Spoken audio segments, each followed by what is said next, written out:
Olá, primeiro ano, tudo bom com vocês? Espero que estejam todos bem, com suas famílias, que estejam se cuidando, né, se protegendo nesse momento tão delicado que a gente está passando. Tô com muita saudade de todos, mas enquanto a gente não volta às nossas aulas normalmente, eu vou gravar essas videoaulas explicando os temas da semana para vocês, tudo bem? Peço que vocês sempre estejam com a apostila, né, em mãos e com o caderno, e qualquer dúvida vocês vão anotando e depois podem tirar comigo no horário normal das aulas, né, no período da manhã, que aí eu auxilio no que for preciso, tudo bem? Então vamos lá. Então no primeiro exercício que a gente fez, nos exercícios que a gente fez, né, eu pedi para vocês fazerem vários desenhos, vários trabalhos relacionados com pontos e linhas, né? A maioria me enviou, né, essas atividades, porque o tema, né, da aula, que a gente viu lá na apostila, a partir da página 40, era justamente o ponto, a linha e o plano. E agora eu quero falar com vocês, explicar um pouco sobre esses conceitos. O ponto, ele é a unidade de comunicação mais simples e mínima. Então, isso que a gente está vendo, também vocês já devem ter visto em aulas de matemática, de geometria, né, sobre pontos e linhas. E a gente fala que o ponto é a célula mínima do artista, né? É a base do trabalho do artista, a base do desenho. Essa compreensão do que é o ponto, da ideia do ponto. Porque é a partir dele que as linhas e as formas se constroem e se relacionam. Qualquer ponto tem grande poder de atração visual sobre o olho, exista ele naturalmente ou tenha sido colocado pelo homem em resposta a um objetivo qualquer. Então, qualquer coisa que a gente vê que tem um ponto, imagina uma parede branca, se tiver um ponto lá, um risquinho, o nosso olhar se dirige para aquele ponto imediatamente. Observem isso. Qualquer coisa que tenha um ponto representado, logo a gente se destaca. Logo o nosso olhar vai diretamente para aquele ponto, porque ele chama a nossa atenção. E a ideia de ponto, de linha, além de estar presente no desenho, na pintura, né, ele também está presente em outras linguagens artísticas, como na dança, na música, até mesmo no teatro.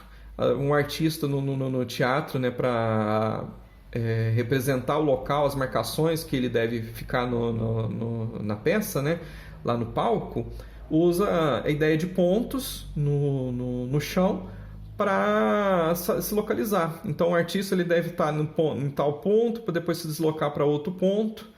Então, mesmo de forma imaginária, a ideia do ponto está presente em várias linguagens artísticas também.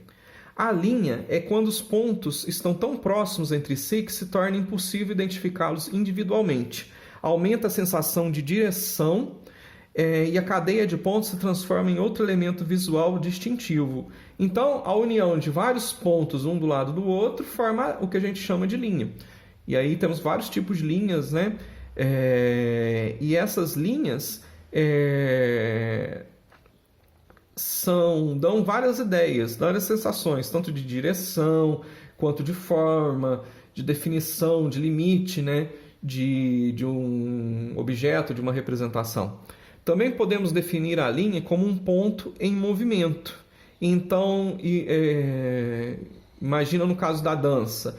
O dançarino está num ponto A e vai se deslocar para um ponto B. Esse caminho que ele faz de um ponto a outro forma uma linha, né? Mesmo que imaginária. E essa é uma linha em movimento, porque ele está se deslocando de um ponto A para um ponto B. E depois ele pode retornar no ponto A e fazer outros movimentos. Então, esses movimentos que o artista do dançarino faz da coreografia dele são são linhas em movimento. A linha aparece no meio ambiente em várias situações, né, diferentes. Assim, uma linha realmente reta, perfeita, a gente não consegue achar na natureza, porque a ideia de linha é uma ideia abstrata. A gente vê várias representações de linhas, né, em várias coisas naturais, como numa rachadura, nos fios elétricos, nas construções, né, nas árvores, então, tanto na produção humana, né, no ambiente, quanto em produções naturais, como árvores. Então, uma árvore, né, o tronco de uma árvore pode lembrar uma linha reta. Lógico que quando a gente observa uma árvore de perto, a gente vê que ela não é tão reta assim, né? Mas aquela ideia de reta está presente na árvore, né? Depois a gente vê o que é forma. A linha, ela descreve uma forma. Na linguagem das artes visuais, a linha articula a complexidade da forma. Então, a gente utiliza as linhas, né, para dar forma aos objetos. Existem 3 formas básicas: o quadrado, o círculo e o triângulo equilátero. A partir da combinação dessas 3 formas básicas, derivamos todas as formas físicas da natureza e da imaginação humana. Então, do círculo, do quadrado e do triângulo, a gente consegue fazer todas as formas já existentes na natureza. Tudo tem algum formato que lembra a combinação desses 3 elementos. Assim, um formato básico. Tanto é que quando a gente vai aprender a desenhar, a gente sempre começa com formas básicas, assim, para fazer o rascunho. Se eu vou fazer uma pessoa, eu começo com círculos. Eu faço círculos e depois daqueles círculos e linhas retas, eu vou fazendo o meu desenho daquela pessoa que eu quero representar. Então, o básico, a forma básica foi círculos. Então, essas 3 formas são as formas básicas que a gente utiliza para dar todos os outros volumes de formas que existem.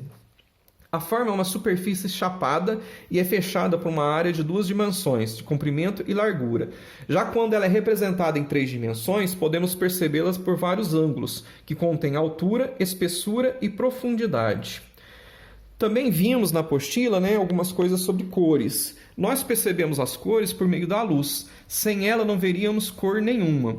A cor, ela existe por causa da luz, né? A quantidade de luz que o nosso olho absorve, a quantidade de luz que um objeto reflete, né, para o nosso olhar, é a sensação de cor que a gente tem. Então, se a gente não tiver luz, a gente não consegue perceber nenhuma cor.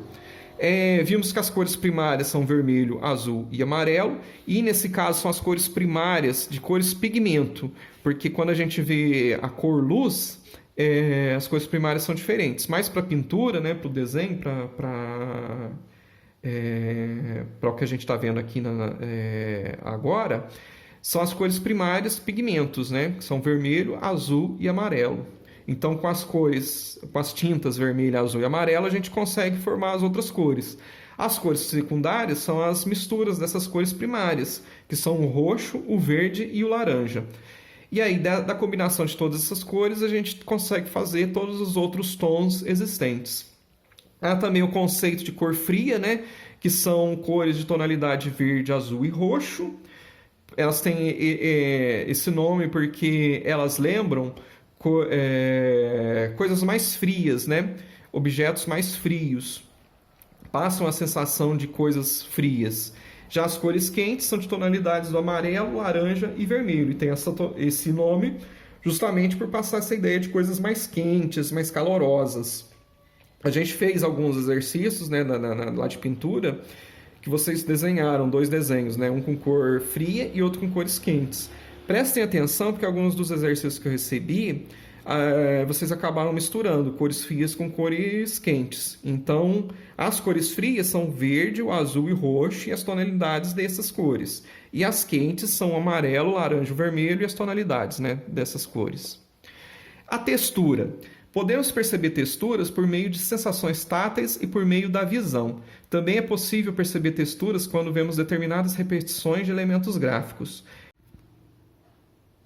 Então, Kandinsky chega a comparar a arte gráfica à corporal, ao perceber o elemento ponto nos passos de uma dançarina.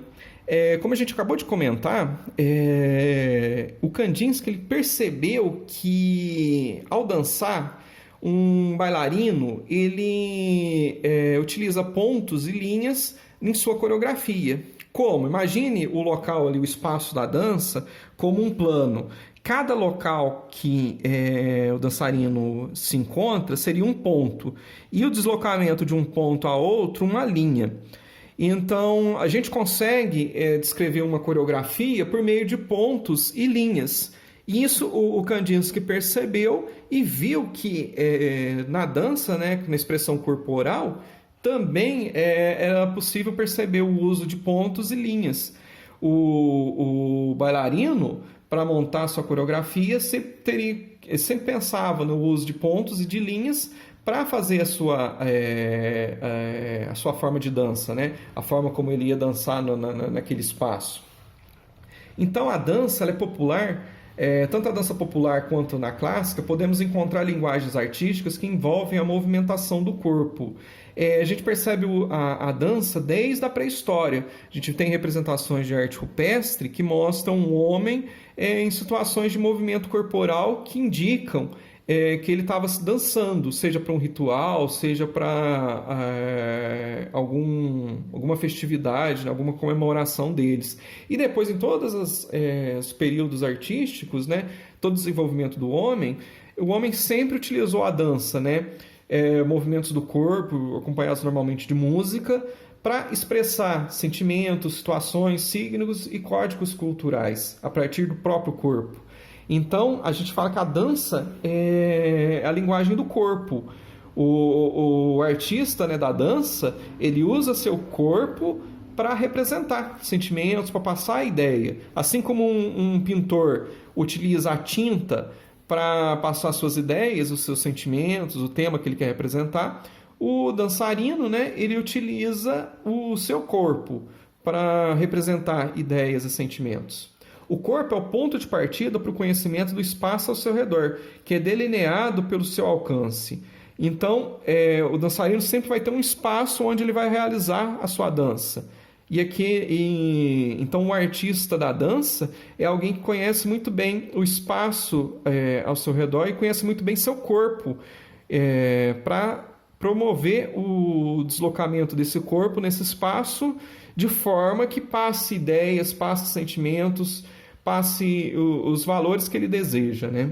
O corpo ele se move nesse determinado espaço, mas pode relacionar-se com outros corpos e objetos que estiverem em cena. Então, não é só uma pessoa. Pode existir, sim, uma dança só com uma pessoa, mas pode existir dança com mais de uma pessoa, com várias pessoas em conjunto, né? Ou com objetos em cena. Os espaços da dança pode ser tanto de um teatro, quanto de um espaço público, quanto um ambiente natural, na natureza, numa praça, numa rua. Então, são vários os locais que o dançarino pode utilizar para fazer sua dança, né? O bailarino ele se projeta no espaço em certas direções, para cima, para baixo, para os lados, e ao mesmo tempo se desloca por caminhos diferentes no palco, usando toda a sua profundidade. Então, esse é o espaço do dançarino. Outra forma de arte corporal é a das artes cênicas, que utiliza técnicas que envolvem a interpretação de personagens e situações, contando histórias e explorando emoções. Então, além da dança, né, que usa o seu corpo para criar, né, suas histórias, para criar a sua apresentação, o teatro, né, as artes cênicas também utilizam o corpo para passar situações, emoções, né? Só que no contexto agora de uma história, o artista cênico, né, vai tentar passar alguma história com personagens, com situações, todas elas explorando emoções. Então, o ator também utiliza o corpo, né, em suas variadas formas, para expressar os seus sentimentos através de uma peça teatral, mesmo no improviso, numa performance artística, né? Então, o corpo, ele é a ferramenta principal tanto do dançarino quanto do ator. Numa peça teatral, o gesto é de suma importância, além da palavra falada. Os gestos também levam as emoções, ideias e sentimentos a quem assiste. Então, um ator ele tem que trabalhar muito bem a sua expressão corporal, a forma como ele usa seu corpo, a expressão de sentimentos, né? Então, ele tem que saber demonstrar tristeza, alegria, paz, amor, bondade, tudo isso com sentimentos, com expressões físicas, né? Expressões corporais, para que quem esteja vendo aquela peça reconheça aquele sentimento. Então, a forma como ele se posiciona, a forma como o corpo dele se coloca no espaço, a forma como ele olha, como ele diz as palavras, tudo isso vai criar a emoção daquele sentimento. Então, para essa semana eu passei 2 atividades, né? Uma está na página 54 e 55, que aí na apostila de vocês mostra um teatro do camponês, né? Que mostrou um artista que se colocou no campo e começou a trabalhar nesse campo como o personagem dele, né? O personagem dele trabalhava nesse campo, então ele se colocou em ação, ele passou a viver realmente aquele personagem dentro do local, do ambiente onde aquele personagem vivia, né? E aí, nessa atividade da página 55, pergunta se você fizesse essa atividade, como que você se sentiria? Vivendo também naquele local, vivendo como aquele personagem no camponês. Como seriam os gestos, como seria a voz, o que ia mudar, o que você acha que seria mais difícil, que seria mais fácil na sua representação. Então é isso que eu pedi para vocês responderem. E depois tem uma atividade prática de criar a casa dos sonhos de vocês. Como que vocês imaginam uma casa no futuro, em qualquer lugar, qualquer ambiente, qualquer país? Assim, é para deixar a imaginação voar solta aqui. Se você fosse fazer a casa dos sonhos de vocês, como que ela seria? Então vocês façam para mim o desenho dessa casa, a parte exterior, né? Coloquem a casa de lado para a gente ver mais elementos da casa de vocês, né? E aí coloquem também os elementos que representem o local que essa casa está. Também façam uma planta de como é o interior dessa casa, que tipos de móveis iam ter, quais os cômodos. Vocês podem pesquisar na internet, né, alguns exemplos de planta. Não precisa colorir, só com um lápis mesmo, pode ser bem simples. E depois fazer um relato, né, sobre como essa casa reflete a personalidade de vocês. Então façam essa atividade e depois encaminhem para mim, tá certo? Qualquer dúvida que vocês tiverem, entre em contato, mandem para mim no horário da aula que eu vou ajudar vocês, tudo bem? Então, bons estudos, uma boa semana, fiquem com Deus e até a próxima. Tchau!